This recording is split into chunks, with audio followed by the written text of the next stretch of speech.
Sales training. Is there anybody in this world who wakes up in the morning in the field of sales and says, "Oh boy, today is sales training day"?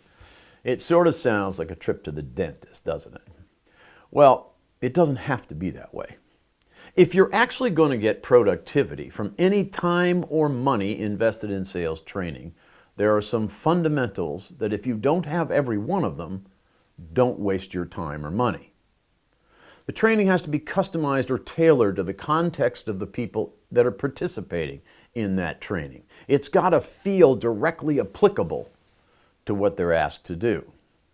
It has to be engaging. There has to be interaction with their peers. There has to be a lot of learning by doing. People don't like to just listen to lectures or do exercises by themselves. After all, sales is an interactive discipline. But the single most important thing is what happens after that training is over. That period of time from the end of the introduction to new concepts and language about sales for the rest of someone's career.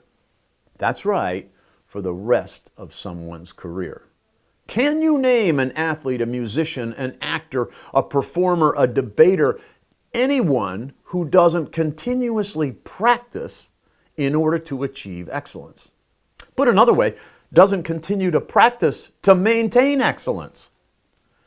If you're not going to include those things, no matter how beautiful the content, no matter how beautifully delivered, there will be very little ROE and very little ROI.